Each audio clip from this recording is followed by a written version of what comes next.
perlu muatan tabung.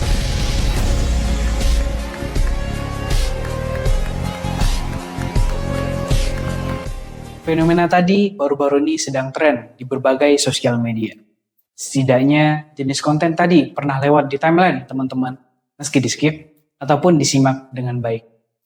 Konten tadi menjelaskan bahwa di Indonesia pengetahuan tentang aset dan currency digital sudah meningkat. Baik itu pengetahuan yang benar atau hanya sekedar FOMO semata. Selamat datang di Gold Fiat Crypto, The Evolution of Currency. Uang menghubungkan semua kehidupan kita. Segala kegiatan, mulai dari kita bangun hingga tidur lagi, semuanya sangat berkaitan dengan uang. Tapi pernahkah kalian bertanya, apa itu uang sebenarnya? Dan bagaimana uang tercipta? Kita masuk ke bab 1, sejarah asal mata uang. Kembali ke masa lampau sekitar 5 abad yang lalu, proses transaksi dimulai dengan sistem barter. Barter merupakan aktivitas penukaran barang dengan barang ataupun bisa menggunakan jasa. Jadi kalau misal teman-teman hidup di zaman dahulu yang pengen beli baju, bisa diganti dengan roti yang teman-teman punya misalnya. Namun sistem ini tidaklah efektif, terutama ketika sistem ini menjadi kurang fair karena sulitnya mengukur sebuah alat tukar yang pas dan adil untuk semua orang. Saat aset yang dimiliki adalah baju dengan kambing, nggak semua orang mau baju kalian dan nggak semua orang mau kambing kalian.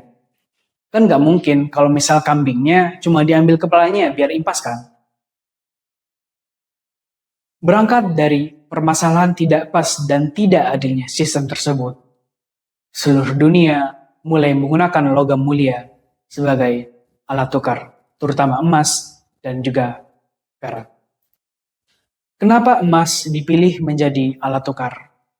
Hal ini disebabkan karena emas itu scarcity atau langka. Mungkin kalau teman-teman ingat di waktu SMA pernah belajar tabel periode unsur. Ternyata hanya emas dan perak yang cocok untuk dijadikan sebagai alat penyimpan kekayaan karena tidak berbahaya dan tidak beracun. Dengan digunakannya emas dan perak sebagai alat tukar, maka proses perkembangan ekonomi di kala itu bergerak maju. Proses transaksi yang maju membuat peradaban juga semakin maju. Uang memiliki 3 fungsi utama. Pertama, money store value. Kedua, medium of exchange. Dan ketiga, unit of account. Ketika uang baru hadir, uang ini mengadopsi 3 fungsi ini secara berurutan. Ketika uang sudah terbukti sebagai dan menjadi store value atau menyimpan kekayaan dengan tidak mudah rusak dan tidak mudah untuk dipalsukan, maka uang berlanjut ke fungsi kedua, yaitu dapat digunakan sebagai medium of exchange atau alat tukar uang. Semakin banyak orang yang menggunakan uang tersebut, maka uang dapat berfungsi sebagai unit of account.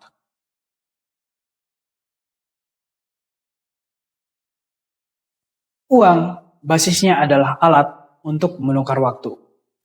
Ketika kita menukar uang rupiah, uang tersebut benar-benar menukar representasi dari jam kerja yang telah kita lakukan. Jadi ketika waktu adalah uang dan uang adalah waktu, maka permasalahan emas hadir karena emas tidak dapat sewaktu-waktu dapat dihasilkan ketika waktu kerja yang digunakan sudah harus ditukarkan. Selain itu, emas juga berat dan susah untuk dibawa kemana-mana dan rawan untuk dicuri. Maka lahirlah paper money atau uang kertas. Uang kertas lahir dari dinasti Tang, China. Pemerintahan dinasti Tang kala itu menjamin bahwa uang kertas dapat digunakan sebagai alat transaksi untuk pembelian barang ataupun jasa. Berlanjut ke benua Eropa, namanya berubah menjadi banknotes. Sistem uang ini dikeluarkan oleh bank sentral dengan konsep IOU, literally IOU. Misalnya kita ingin mendapatkan uang, kita tinggal pergi ke bank, bawa emas 10 gram. Nah, kertas ini dapat diganti menjadi emas yang telah kita bawa tadi. Kertas ini menjadi berharga karena menandakan bahwa bank berhutang ke pemilik kertas sebanyak 10 gram. Namun ajaibnya, kertas ini sama dengan emas dan dapat ditukarkan dengan emas kapan saja.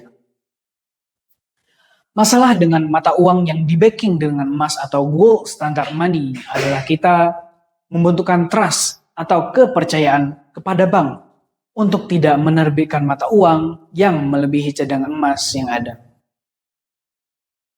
Pada tahun 1971, Presiden Nixon, Presiden US pada saat itu, mengumumkan bahwa The Fed atau Bank Sentral Amerika secara terang-terangan mengatakan bahwa uang tidak lagi dicetak berdasarkan emas, tapi hanya dengan modal kepercayaan. Maka, dari titik ini, kita akan memasuki pembahasan bab selanjutnya, Fiat Money Era. Pada hari diumumkannya emas tidak lagi menjadi standar uang, maka lahirlah konsep fiat money. Jadi, konsep uang yang kita gunakan dalam 50 tahun terakhir ini tidak dibuat berdasarkan kepemilikan emas, namun hanya bermodalkan kepercayaan. Akhirnya, sistem ini diadopsi oleh hampir seluruh dunia pada saat ini, di mana uang dapat dicetak secara bebas oleh bank sentral negara masing-masing. Negara bisa melakukan printing money secara besar-besaran tanpa adanya standar. Hal ini menyebabkan inflasi karena uang yang beredar sangatlah banyak. Namun tidak juga semua negara mengalami inflasi yang besar karena kebijakan ekonomi yang baik di negara mereka masing-masing. Lalu, pada tahun 2008, orang dengan nama samaran Satoshi Nakamoto membuat Bitcoin sebagai respon dari kejadian krisis ekonomi di Amerika. Konsep Bitcoin atau cryptocurrency adalah mata uang yang decentralized. Tidak hanya menghindari sentralisasi di bank sentral negara saja, decentralized ini membuat tidak ada wealth atau organisasi yang dapat mengontrol uang masyarakat. Bitcoin sebagai pioneer kripto mengganggu hegemoni bank-bank konvensional. Kita masuk ke bab selanjutnya yaitu future currency. Saat ini memang belum secara luas kripto digunakan sebagai currency karena masih banyak negara yang melarang penggunaan kripto sebagai alat tukar. Kripto juga dianggap haram dikarenakan tidak adanya unsur kejelasan atau gharar dalam penggunaan. Namun, semakin berkembangnya digitalisasi, kripto mulai diterima di banyak perusahaan sebagai alat tukar resmi. Makin ke sini, use case atau kejelasan penggunaan kripto sudah semakin terlihat. Memang masih banyak yang belum menerima, namun saking berjalannya waktu, salah satu kripto akan menjadi one world currency yang digunakan oleh semua negara tanpa intervensi dari bank sentral. Kripto memberikan jalan keluar bagi semua negara dan siapapun yang ingin ikut serta dalam sistem moneter yang netral dan sehat.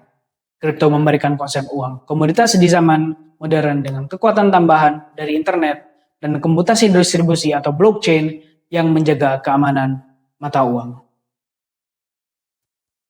Maka pada zaman ini, teman-teman yang jika dengan senang hati menggunakan uang, maka pertimbangkanlah bahwa suatu hari nanti kita akan menggunakan cryptocurrency. Jangan ragu untuk belajar digital asset dan digital currency agar dapat menghadapi gejolak mata uang di masa depan.